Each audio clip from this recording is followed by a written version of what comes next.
بسم اللہ الرحمن الرحیم. ناظرین محترم السلام علیکم. ناظرین، پاکستان ٹیلی ویژن کی جانب سے ایک خصوصی پروگرام کے ساتھ آپ کا میزبان اظہر علی عابدی حاضر خدمت ہے. ناظرین، یہ پروگرام خراج تحسین ہے دنیا کی، بلکہ یوں کہیے کائنات کی ایک بہت عظیم ہستی کو، ایک ایسی شخصیت کو کہ جنہوں نے تاریخ اسلام پر بلکہ تاریخ انسانیت پر گہرے اثرات مرتب کیے. آج ماہ رمضان کی 10 تاریخ ہے اور آج سیدہ طاہرہ ملکۃ العرب سیدہ قریش ام المومنین حضرت خدیجہ سلام اللہ علیہا کا یوم وصال ہے. انہی کو خراج تحسین پیش کرنے کے لیے آج ہم حاضر ہوئے ہیں.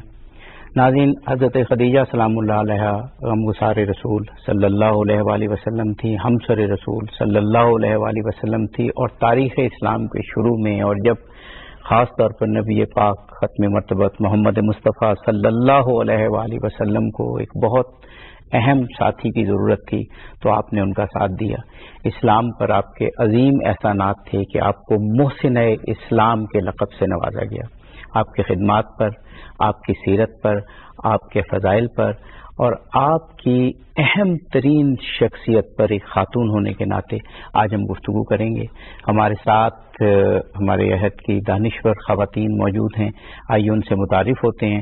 ہمارے ساتھ جناب شہر بانو صاحبہ موجود ہیں. آپ کی تاریخ پر، سیرت پر، اسلامی معارف پر گہری نظر ہے اور انشاءاللہ آج ہم ان سے حضرت خدیجہ سلام اللہ علیہ کی سیرت اور فضائل کے حوالے سے سنیں گے. ہمارے ساتھ ایک اور دانشور خاتون موجود ہیں، راضیہ نوید صاحبہ.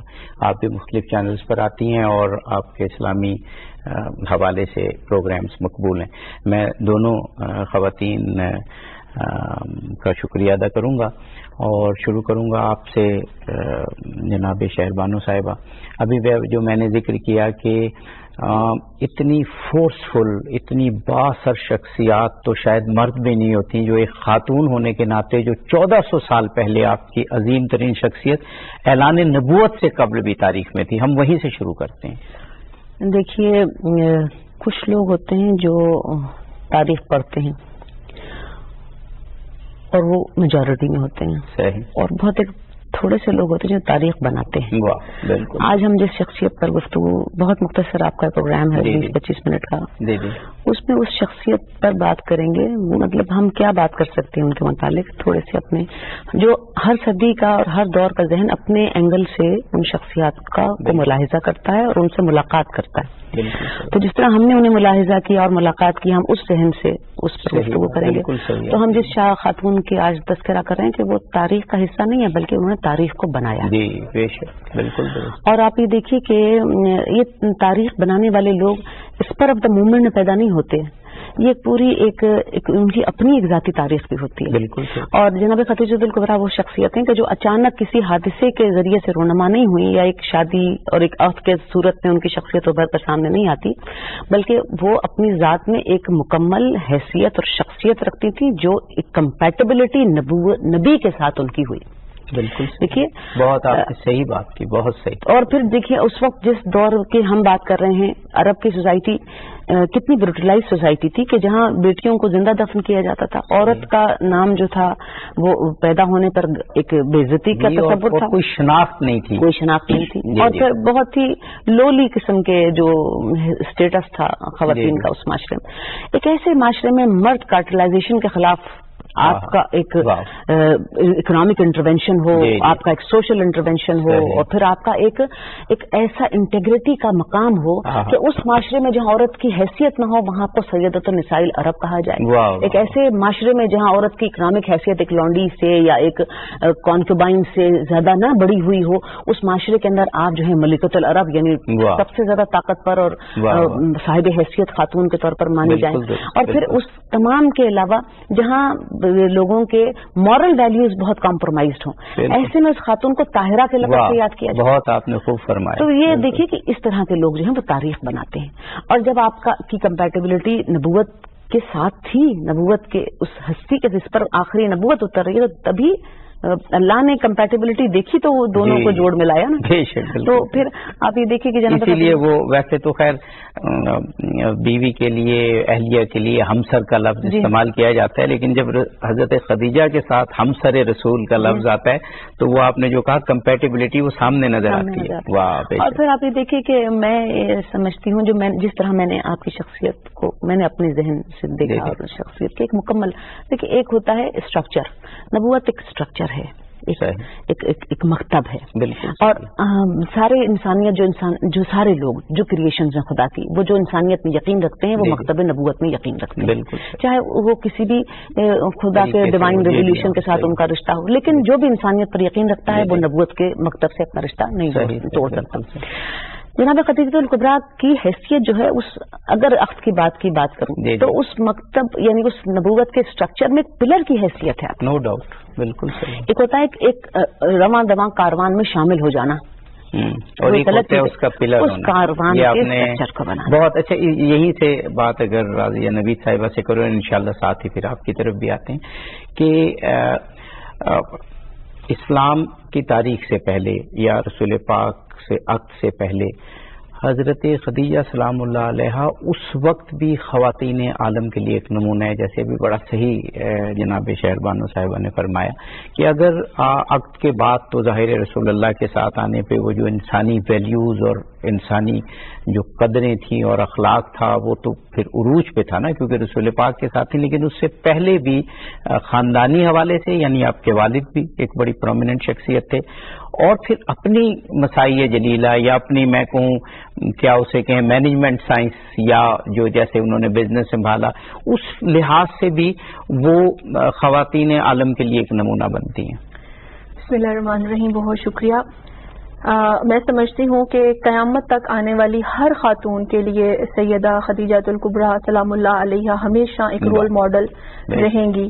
حالات بدلتے رہتے ہیں، چیلنجز حالات کے اس حوالے سے تبدیل ہوتے رہتے ہیں، لیکن کچھ شخصیات ایسی ہوتی ہیں جو ہمیشہ آپ کے لیے قابل تقلید ہوتی ہیں، اور ان کی پیروی کر کے ہی انسانیت کی جو ہے وہ فلاح اور کامیابی ممکن ہوتی ہے. تو میں سمجھتی ہوں کہ ایک خاتون اگر معاشرے میں کامیاب ہونا چاہتی ہے تو اسے یقیناً سیرت سیدہ خدیجہ الکبریٰ رضی اللہ تعالی عنہا کا مطالعہ ضرور کرنا پڑے گا، اور ان کے دامن سے خیرات ضرور طلب کرنا. اور میرے خیال ہے کوئی ایسی خاتون کے لیے کوئی ایسا فیلڈ یا ایسا جو جہاں اسے نمونہ چاہیے کوئی کسر نہیں ہے. پھر بعد میں حضرت فاطمہ زہرا سلام اللہ علیہ سیدۃ نساء العالمین ہیں، لیکن اس سے پہلے حضرت خدیجہ نے ہر فیلڈ میں اپنے نقوش چھوڑے. اب آپ دیکھیے نا کہ عرب کے ایک ایسے معاشرے میں جہاں عورت کو زندہ درگور کیا جا رہا ہے، اسے عزت نہیں دی جا رہی، جانوروں سے بھی برا سلوک کیا جا رہا ہے، لیکن سیدہ ایک ایسی شخصیت ہیں جن کا ادب، جن کا احترام جو ہے عرب والے کرتے ہیں. پھر آپ دیکھیں اگر ان کو ایک کتنا بڑا کردار ہوگا ان کا، یہ امیجن کرنے والی بات ہے کہ کتنا ساؤنڈ کریکٹر ہوگا کہ اس دور میں بھی ان کی اسی طرح عزت جیسے بہت سے مردوں کی بھی نہیں ہوتی. بالکل. اور آپ دیکھیں سیدہ سلام اللہ علیہ کا آقا علیہ الصلوۃ والسلام سے پہلے بھی نکاح مبارک ہوا، لیکن اس نکاح کے بعد جب آپ بیوگی کی اپنی وہ پیریڈ پورا کر رہی تھی تو اس میں آپ دیکھیں کہ تب بھی کوئی انگلی نہیں اٹھا سکا آپ کے کردار پر، آپ کے سیرت پر، کیونکہ آپ اپنے کردار میں بڑی مضبوط خاتون تھیں.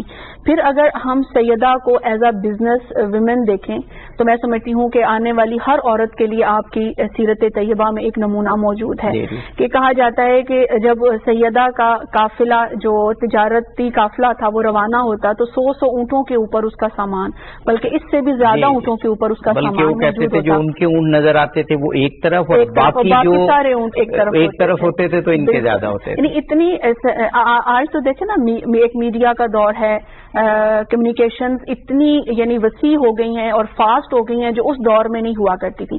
لیکن عرب کی سرزمین پر بیٹھ کر جن ممالک کے ساتھ تجارت ہو رہی ہے وہاں پر اپنا سامان بھیجنا، وہاں کنٹرول کرنا، پھر جو لوگ سامان وہاں پر لے کر جا رہے ہیں ان کو دیکھنا کہ کس طرح سے، تو یہ میں سمجھتی ہوں ایک بہت ہی خدا داد صلاحیت تھی بی بی کے اندر، ایک ایسی صلاحیت تھی کہ جو ہر خاتون کو بلکہ مرد کو بھی جو ہے وہ نصیب نہیں ہوتی کہ وہ عرب کی سرزمین پر بیٹھ کر سارا سسٹم کنٹرول کر رہی ہیں. اچھا، اس میں ایک چیز اگر ہم اور دیکھیں کہ جب چاہے مرد ہو چاہے خاتون ہو وہ مقتدر ہو اور کسی اسٹیٹس پہ ہو تو پھر کسی اور کو قبول کرنا، یا اگر میں یہ کہنا یہ چاہ رہا ہوں کہ حق کو اس طرح سے قبول کرنا، اور وہ بھی اس دور میں وہ اس طرح سے نہیں ہوتا، وہ اپنے آپ کو مقتدر سمجھاتا ہے. لیکن رسول پاک نے جب آپ کو اسلام کی دعوت دی، آپ نے خود دیکھا تو جس طریقے سے آپ نے حق کو قبول کیا، اور اسی لیے کہتے ہیں کہ وہ جو کہہ دیتے ہیں نا کہ پہلی خاتون جنہوں نے اسلام قبول کیا، وہ خاتون تو اس لیے کہہ دیتے ہیں کہ خاتون ہے، ادروائز تو پہلا فرد آپ کہیے نا کہ پہلا فرد کہ جس نے اسلام قبول کیا، اس حق کو جو ہے وہ پہچانا. یہ بڑی بات آپ کی سیرت میں ہے. میں نے آپ سے کہا نا پہلے بھی عرض کی کہ ہر آدمی اپنے ذہن کے مطابق چیزوں کو دیکھتا ہے. قرآن مجید میں وہ چھوٹی چھوٹی آیات ہیں، علم یزید کا یتیمن فاوا، جی دوسری وجدک عائلا فاغنا، ہم نے تمہیں یتیم پایا اور اپنی پناہ میں لے لیا، اور ہم نے تمہیں فقیر پایا اور غنی کر دیا. یہ دو بڑی شخصیتوں کی طرف نائب صاحب کا اشارہ ہے. ایک جناب ابو طالب جنہوں نے یتیمی میں پیغمبر کو، اور جو دوسرا کہ ہم نے تمہیں فقیر پایا اور غنی کر دیا، جناب خدیجہ الکبریٰ. تو یہ دیکھیے یہ وہ لوگ نہیں ہیں جو تاریخ کے پروسیس میں بنتے ہیں، یہ وہ لوگ ہیں جو فطرت اور ڈیوائن ایک کمانڈمنٹ کے تحت انسٹال کیے جاتے ہیں. اچھا، بہت اہم بات ہے آپ نے کہی کہ اسلام قبول کیا یا اسلام لائی ہے پہلا. اچھا، اگر آپ جناب رسول خدا کے خطبہ نکاح پر غور کریں جو جناب ابو طالب نے پڑھا، اور اس کے بعد اس خطبے کا جواب جو جناب نوفل فرقہ بن نوفل نے دیا، اس میں کس چیز پر تھرسٹ ہے کہ ہم کون ہیں؟ انہوں نے اپنی شناخت کرائی کہ ہم اولاد ابراہیم اور نسل اسماعیل کے وہ ثمر ہیں کہ جو خدا کی وحدانیت اور توحید کا دونوں خطبوں میں بہت بالکل. اس میں جناب ابو طالب آپ نے بڑا صحیح کہا کہ وہ ایک دین ابراہیمی جو سچا دین تھا وہ چل رہا تھا. اور اسی طرف فرقہ بن نوفل نے جو اپنے کینڈیڈیٹ کا جناب خدیجہ الکبریٰ کا جواب دیا، تو اسی طرح انہوں نے بھی وہی توحید کی بات. یہ صرف الفاظ ہوتے ہیں کہ اسلام قبول کیا، ادروائز ان کی فطرت میں یہ شامل. دیکھیں نا، یہ بات میں نے کہا نا، ہر دور کا ذہن اپنے حساب سے اب اس شخصیت سے ملاقات کرتا ہے. تو میرا ذہن جب اس شخصیت سے ملاقات کرتا ہے تو اس طرح نہیں ملاقات کرتا کہ وہ پہلے اسلام نہیں تھا تو وہ اچانک وہ اسلام لے آئیں. نہیں، ہمارا ذہن ان سے اس طرح ملاقات. آپ نے حوالہ ایسا دے دیا نا جو تاریخ میں ایک مستند حوالہ ہے خطبہ نکاح. جی ہاں، تو اس میں وہ اولاد ابراہیم اور نسل اسماعیل کے وارث ہیں کہ جو اس توحید کی عظیم ذمہ داری کے بوجھ کو اس کندھوں پر اپنے لیے تاریخ کے سفر میں چلتے رہے. اور جس وقت فطرت اور قدرت کی خواہش ہوئی اس بات کی کہ وہ اپنے اظہار کریں تو یہ لوگوں نے اپنے اظہار کے لیے کچھ تاریخ دانوں نے، تاریخ نویسوں نے اور علماء نے لکھا ہے نا کہ دین ابراہیمی اسی طرح چل رہا تھا اور ہر دور میں ولی تھا. تو ایک تاریخ دان نے لکھا کہ رسول پاک سے پہلے جو آخری ولی تھے وہ حضرت ابو طالب تھے، اور پھر اس کے بعد پھر اسلام کا پیغام. آپ دیکھیے جس وقت جناب ابو طالب نے اپنے کینڈیڈیٹ یعنی پیغمبر اسلام کو انٹروڈیوس کرایا تو آپ نے کہا کہ ہی از میچ لیس. اس زمین اور زمان کائنات کے اندر اس جیسا کوئی، آپ نے کس بنیاد پر میچ لیس کہہ دیا تھا؟ آپ نے صرف چچا نے بتیجی کی محبت میں، یا میں کہتی ہوں کہ پالا تھا تو بیٹے کتنا عزیز تھا اس کی محبت میں کہہ دیا تھا. نہیں، وہ رموز فطرت کو جانتے تھے کہ وہ شخص ہے جو میچ واقعی میچ لیس ہے، کہ جو انبیاء میں جس کا کوئی میچ نہیں ہے تو باقی اور صرف دولت. اچھا راضیہ نبی صاحبہ، رسول پاک ختم، اب ہم خراج تحسین پیش کر رہے ہیں نا حضرت خدیجہ سلام اللہ علیہ کو، تو خراج تحسین کے لیے ہم اپنے الفاظ، اپنی شخصیت اور اپنے فہم کے مطابق استعمال کر رہے ہیں، لیکن جو رسول پاک استعمال کریں گے تو اس سے بڑا خراج تحسین تو کوئی نہیں ہوگا. آخر وقت تک یاد کرتے تھے حضرت خدیجہ، اور یہ کہتے تھے حضرت خدیجہ سلام اللہ علیہ کو کہ جس وقت لوگ میرا انکار کر رہے تھے انہوں نے مجھ پر ایمان لائیں، جس وقت لوگ مجھے تکالیف پہنچا رہے تھے انہوں نے غم گساری کی.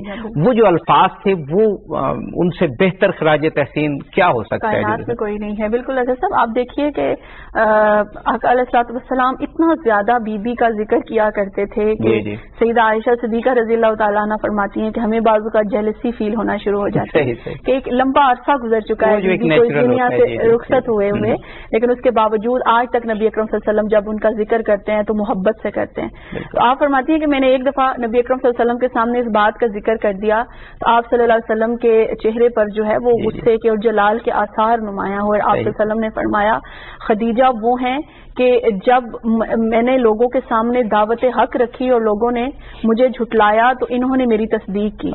جب لوگ کفر میں تھے اور میں نے ان کو دین کی دعوت دی تو خدیجہ نے اس دین کی دعوت کو قبول کیا.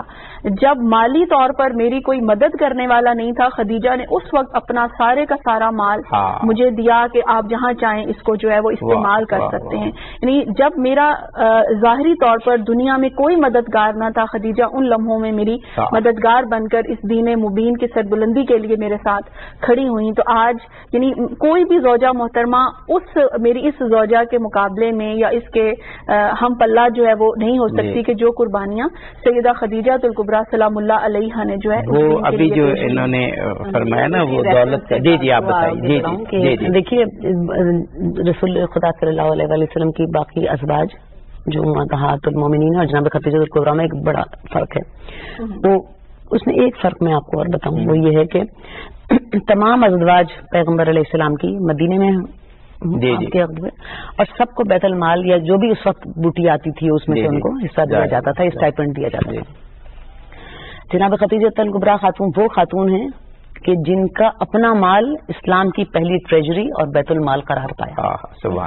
تو مجھے دوسری امپورٹنٹ بات میری آپ یہ سنیں کہ جب جناب خدیجہ، دیکھیے ایک چیز ہوتی ہے کہ آپ کے پاس حیثیت اور طاقت اور دولت ہے تو آپ اپنے مفادات کا تحفظ کرتے ہیں، لیکن بعض اوقات لوگ کسی بات پر اتنے فلی کنورٹڈ ہوتے ہیں کہ وہ اپنے مفادات سے زیادہ عظیم تر انسانی مفادات اور دینی مفادات کا تحفظ کرتے ہیں. جناب خدیجہ الکبریٰ کی وہ دولت جس کا آپ نے تذکرہ کیا کہ وہ ایک طرف سارے عرب کی دولت اور ایک طرف تنہا ان کی، she was a match with entire Arab, ایک طرف سارا عرب ایک طرف خدیجہ. اچھا وہ ساری دولت انہوں نے کہاں صرف کر دی کہ آخری سفر میں ان کا سونے اور چاندی کے برتنوں سے مٹی کے آبخوروں پر آ چکا تھا. شیب ابی طالب کی سختی. جی اچھا پھر دیکھیے بہت امپورٹنٹ بات ہے، صرف شیب ابی طالب کی سختی موسم کی اور گرمی کی اور اس کی نہیں تھی، پانی کی ایک مشک خریدنے کے لیے جناب خدیجہ الکبریٰ کا ایک زیور استعمال ہوتا تھا، ایک زیور کے بدلے ایک پانی کی مشک. اچھا پھر دوسری امپورٹنٹ بات یہ ہے کہ آپ نے جب ایک قاتل کے سامنے جو لادینیت کا یا خدا کے انکار کا قاتل تھا، جب آپ نے ایمان کے قاتل کے ساتھ آپ کھڑی ہوئی تو آپ نے اس میں استقامت کا مظاہرہ کیا. اب کم واٹ میں جان جائے تب مال جائے تب سختی اٹھانی پڑے تب بیماری پڑے تب اور نقصان، لیکن ہم جس چیز پر کنورٹ ہیں اور جس بات پر ایمان لیا اب ہم اس سے ہٹنے پیچھے ہٹنے والے. دیکھیے سارے عرب کے مقابلے پر آپ نے پیغمبر علیہ السلام کا جس طرح ساتھ دیا. پھر بہت امپورٹنٹ بات ہے اگر مال و دولت کے حوالے سے کی جائے، ہم سمجھتے ہیں کہ دولت کی جو اس کو حفاظت کرنے کا طریقہ یہ ہے کہ اسے بڑی سی بلڈنگ میں تبدیل کر دیا جائے، بہت سارے زیورات میں تبدیل کر دیا جائے، کسی بڑے بزنس وینچر میں لگایا جائے. ہم سمجھتے ہیں کہ یہ دولت کی پولیفریشن کا اور اس کی گروتھ کا طریقہ ہے. جناب خدیجہ الکبریٰ نے دولت کی گروتھ کا ایک ڈفرنٹ طریقہ اختیار کیا اور وہ دولت کی گروتھ ہے اس کو ٹرانسلیٹ کرنا ہیومن کیپیبلٹی کے اندر، اور آپ نے اس کو انسان کے ڈیولپمنٹ میں لگایا. آپ دیکھیے اگر اس وقت وہ اپنی دولت انسان کے ڈیولپمنٹ میں نہ لگاتی اور تو وہ صفا کے چبوترے سے اٹھنے والے لوگ کس طرح اس اسلام کا جھنڈا لے کر. کانٹیکسٹ میں ایک بات کر کے پھر راضیہ صاحبہ سے کہ وہ جو آپ نے دولت کی بات کی نا کہ اسے ہیومن کیپٹل میں چینج کیا، مجھے وہ واقعہ یاد ہے کہ رسول پاک بڑے مغموم گھر آئے اور حضرت خدیجہ نے پوچھا سلام اللہ علیہ، تو آپ نے کہا کہ صحابہ اکرام ان پر بڑی سختیاں ہو رہی ہیں. ظاہر ہے ایسے ایسے صحابہ اکرام بھی ہیں جن کی آنکھیں نکال لی گئیں اور رسول پاک نے کہا کہ صبر کریں.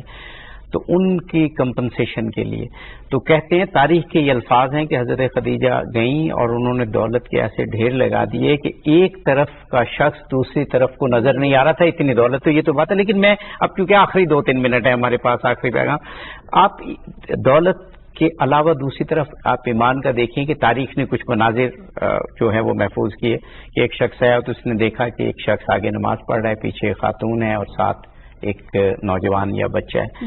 تو بتانے پر حضرت عبداللہ ابن عباس نے بتایا، حضرت عباس نے، کہ یہ ایک میرا بھتیجا ہے اور ان کے پیچھے خدیجہ ہیں، ان کی بیوی اور ساتھ علی ہیں. تو اس کا مطلب ہے کہ جو ایمانی قوت ایک چاہیے تھی رسول پاک کو، وہ بھی بھرپور انداز میں حضرت خدیجہ نے پرووائڈ کی. اب دیکھیں نا، جب نبی اکرم صلی اللہ علیہ وسلم پر وحی مبارک نازل ہوتی ہے اور آپ صلی اللہ علیہ وسلم گھر تشریف لاتے ہیں اور جس طرح سے اظہار کرتے ہیں اور جس طرح بی بی آپ کو آگے سے تسلی دیتی ہیں، تو میں سمجھتی ہوں کہ اللہ رب العزت نے کہیں نہ کہیں بی بی سلام اللہ علیہا کے اوپر نبی اکرم صلی اللہ علیہ وآلہ وسلم کی جو نبوت کا منصب تھا اس کو واضح کیا تھا. وہ نور اور روشنی آلریڈی سیدہ خدیجہ الکبریٰ سلام اللہ علیہا کے ذہن میں اور دل میں موجود تھی. یہی وجہ ہے کہ مزید سوال نہیں کیا بلکہ یہی فرمایا کہ اے اللہ کے رسول، آپ کو اللہ پاک کبھی رسوا نہیں کرے گا، کیونکہ کہ آپ نے امانتیں ادا کی ہیں, آپ ہمیشہ سچ بولتے ہیں, آپ کا غریبوں کے ساتھ جو بیہیویئر ہے وہ بہت اچھا ہے, تو اللہ تعالیٰ آپ کو کبھی بھی رسوا نہیں کرے گا. ہمارے پروگرام کا وقت 2 منٹ ہے, ایک منٹ کا آخری کنکلوڈنگ ریمارک دونوں اسکالرس کی طرف. 1 منٹ. ایک ہے پرنسپلز آف ریلیجن اور دوسرے ہیں فروعات, یعنی سبسڈیز, اس میں اقامت صلاۃ اور آتو زکات بہت امپورٹنٹ. تو اگر اقامت صلاۃ کے ریفرنس سے دیکھا جائے تب بھی جناب خدیجہ کبریٰ فرسٹ لائن میں ہیں, اور اگر آتو زکات کے ریفرنس سے دیکھا جائے تب بھی آپ فرسٹ اینڈ فارموسٹ تو لوگوں کے اندر ہیں. اور پھر بہت امپورٹنٹ بات یہ ہے کہ آپ نے جو ریزسٹنس کی فورس, ریزسٹنس کے لیے جو آپ نے حوصلے کا مظاہرہ کیا, یہ میچ لیس ہے دین کے لیے. اور پھر ایک بات بہت امپورٹنٹ ہے, عورت ویمن امپاورمنٹ. قرآن کریم میں سورہ احزاب میں ان المسلمین والمسلمات کی جو طویل آیات ہیں اس میں ایک جگہ پر کہا گیا والمتصدقین والمتصدقات, صدقہ اور خیرات دینے والے مرد اور صدقہ اور خیرات کرنے والی عورتیں. صدقہ اور خیرات دوسرے کے مال سے نہیں ہو سکتا, اپنے آپ امپاورڈ ہوں. تو قرآن اسلام کی اور قرآن کی امپاورڈ عورت جس نے اپنے مال کو اسلام پر تصدق کر دیا, جس نے اسلام کی موومنٹ کو جنم دیا. جناب خدیجہ کبریٰ کا یہ عنوان ہے, اقامت صلاۃ بھی آپ کا عنوان ہے, ایتاء الزکات بھی آپ کا عنوان ہے, اور والمتصدقین والمتصدقات بھی آپ کا عنوان ہے. اور آپ کی شخصیت کے لیے جناب رسول خدا کی خدمت میں آپ کھانے کا کوئی پیالہ لے کر آ رہی تھی, جبریل نازل ہوئے اور کہا کہ خدیجہ آپ کے کھانے کے لیے کچھ لا رہی ہیں, اور آپ ان کو خدا کی طرف سے ان کا سلام پہنچائیے, اور میرا سلام خدیجہ کی خدمت میں عرض کیجیے کہ اللہ نے ان کے لیے جنت میں بہترین مقام رکھ دیا ہے. تو جس پر خدا کا سلام ہو اس کے درود ہوں. اور وہ جو جیسے آپ نے کہا کہ خدا ان سے کام لینا چاہتا, اور پھر دیکھیے سارے لوگ بڑے بڑے دولت مند تاریخ میں انسان کی گزرے ہیں, ہم ان کا نام بھی نہیں سنتے کیونکہ آپ نے اس مال یا نام نہیں سنتے, یا اگر نام سنتے ہیں تو دولت کی وجہ سے نیگیٹو آسپیکٹ ان کے مشہور. اور پھر ایک بہت بڑا لیسن ہے دولت مندوں کے لیے جناب خدیجہ کبریٰ کی زندگی میں, کہ آپ نے اپنی دولت کو چیٹنگ کے ذریعے سے یا ڈس آنیسٹی کے ذریعے سے نہیں ایکیومولیٹ کیا تھا, اس میں ایمانداری اور آنیسٹی جو آپ کا پرائم پرنسپل تھا. تو جناب خدیجہ کبریٰ نے یہ بھی پرنسپل رکھا کہ ایمانداری اور آنیسٹی کے ذریعے سے وداؤٹ چیٹ بھی خدا کی برکت کو حاصل کیا. بہت یہ بڑا اہم لیسن. آپ فائنل کلمات. صرف یہ کہنا چاہوں گی کہ بی بی اسلام اللہ علیہا کی شخصیت میں ایک ماں کے حوالے سے بہت بڑا رول ماڈل موجود ہے, کہ ان کی گود میں سیدہ فاطمہ الزہرا سلام اللہ علیہا کی تربیت ہوئی, اور پھر سیدہ سلام اللہ علیہا نے آگے اپنے بیٹوں امام حسن اور امام حسین علیہ السلام کی جو تربیت کی, وہ تاریخ کا ایک انتہائی روشن باب ہے, اور آج کی ماں کے لیے اس کے اندر جو ہے وہ ایک رول ماڈل موجود ہے. تو میں کہوں گی کہ فالو ہمیں کرنا ہے ان شخصیات کو, تاکہ ہم ایسے بچوں کو جنم بھی دے سکیں اور ایسے بچوں کی تربیت بھی کر سکیں جو آگے چل کر دین اسلام کے لیے سرمایہ اتخاذ. کسی نے کہا تھا نا کہ خدیجہ, فاطمہ, زینب, یہ جو اس طرح کی چین ہے یہ تاریخ نے پھر کبھی نہیں دیکھی. جی افتخار عارف کا بہت خوبصورت پتلا کہ نہ اس سے پہلے دیکھی گئی یہ چین اور نہ یہ بات. میں بہت شکر گزار ہوں جناب شہر بانو صاحب آپ کا اور جناب راضیہ نوید صاحب آپ کا. آپ نے بڑے کم وقت میں بڑے جامع انداز میں بہت سے سیرت کے پہلو آپ نے سمو دیے اس وقت میں. ایک مرتبہ پھر واقعا دل کی گہرائیوں سے آپ کا شکریہ ادا کرتا ہوں. ناظرین, آج حضرت خدیجہ سلام اللہ علیہا ام المومنین کا یوم وصال ہے, اور پی ٹی وی نے اپنی سی کوشش کی اور ہمارے اسکالرس نے بہت خوبصورت سیرت بیان کی. حضرت سیدہ خدیجہ سلام اللہ علیہ کی سیرت کے اتنے پہلو ہیں وہ بیان ہی نہیں ہو سکتے, لیکن واقعاً خواتین کے لیے ایک بہت بڑی رول ماڈل, اور اس سے بھی بڑھ کے رسول پاک کا جو آپ نے ساتھ دیا, اسلام کے لیے جو آپ نے مسائیہ جلیلہ کی, اس کی بنا پر واحد خاتون ہے تاریخ کی جن کو محسنہ اسلام کہا گیا. خداوند قدوس ہماری خواتین کو بلکہ پورے معاشرے کو آپ کی سیرت کی پیروی کی توفیق عطا فرمائے. اظہر علی عابدی کو اجازت دیجیے. فی امان اللہ.